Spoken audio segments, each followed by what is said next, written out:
The mist clung to the forest floor like a living veil, curling around the roots of towering cedars and silent pines.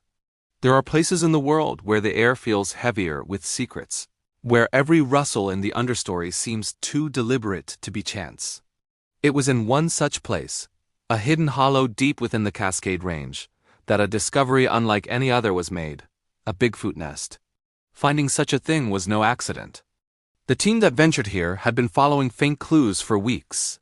Broken saplings in peculiar patterns, faint odorous trails barely perceptible to even the keenest human senses, and the distant sound of something large moving through the night in a way no known animal quite matched. When the moment came, it was whispered at first, "I think we've found it," as the undergrowth parted to reveal a clearing so carefully concealed. Beneath layers of interwoven branches and moss that it seemed more like a living structure than the work of nature alone. The nest itself was unlike anything recorded in known wildlife behavior. From the outside, it appeared as a dome of bent saplings, deliberately woven together, their tips anchored with knotted vines. The floor was padded thickly with dried ferns and cedar boughs, creating a softness unexpected in the wild. Small sections appeared to have been reinforced with mud and clay, possibly to provide insulation from cold winter nights. The sheer craftsmanship spoke of a creature not merely surviving, but shaping its environment with intention. A revelation that challenged long-held beliefs about Bigfoot as a purely solitary wanderer. Inside the shelter, the air carried a distinctive earthy warmth, heavy with the scent of cedar and something faintly musky, almost animal but subtle enough to suggest cleanliness. The arrangement of bedding material suggested multiple occupants, perhaps an adult and one or two younger individuals. This was the first clue pointing toward a social structure more complex than folklore often allows.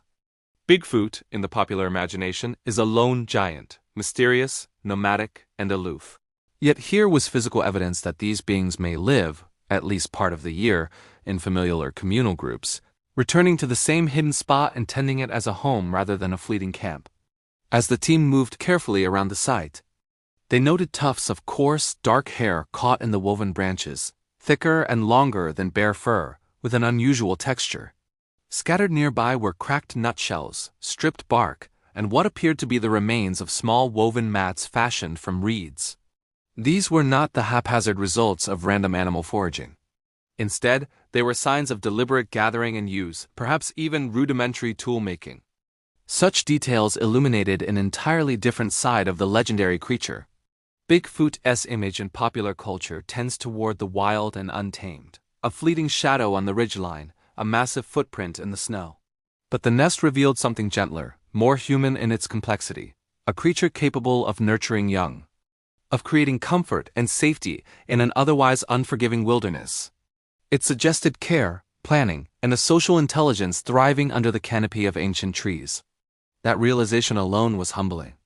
The forest had kept its secret for centuries, sheltering these beings not out of malice, but perhaps out of a shared understanding between species that some mysteries deserve protection.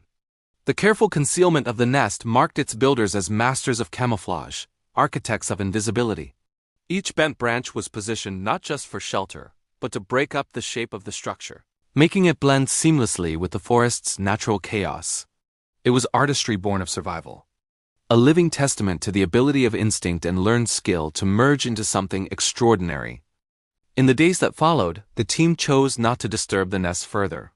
No samples were removed beyond what had already been scattered. No attempt was made to linger longer than needed. The discovery was not just scientific, it felt sacred.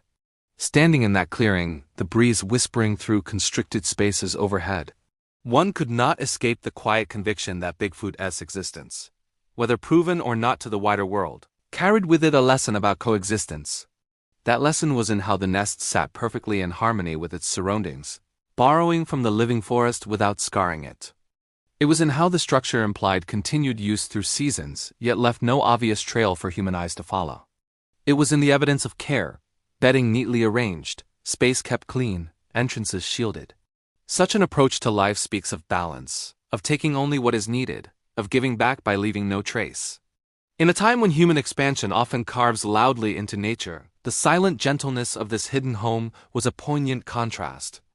Beyond its physical form, The nest symbolized an enduring mystery that inspires storytellers, scientists, seekers, and skeptics alike.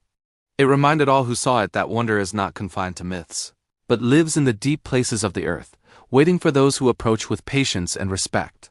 Whether Bigfoot is a relic from a forgotten branch of humanity or an undiscovered great ape, its presence, felt so strongly in that woven shelter, serves as proof that the world is still larger than our understanding. On the final morning before leaving the site, one member of the team rose early, stepping quietly into the clearing alone. Mist drifted in slow swirls between the boughs, and somewhere beyond the trees, a low, resonant call echoed briefly before fading again into silence. The nest sat untouched in its secret embrace of greenery, as though it had been part of the forest forever. In that moment, the observer felt a strange, uplifting certainty that some truths are meant not to be captured, but to be glimpsed, to inspire awe, and to remind us we share the earth with more than we know. The path back wound through sunlit patches and deep shade. As the team departed, each carried not just photographs and notes, but the quiet knowledge of having stepped into a realm of living legend. They whispered among themselves of the stories they would tell, not in sensational tones, but in deep reverence for what they had seen. For in the heart of an untouched forest, they had looked inside a hidden Bigfoot nest, and in doing so, glimpsed not just the creature's life, but a reflection of our own longing for connection, home, and harmony in the wild places left to us. If you'd like, I can also create a shorter, poetic version of this for a social media post that keeps the same inspirational tone but distills it to a few sentences. Would you like me to do that?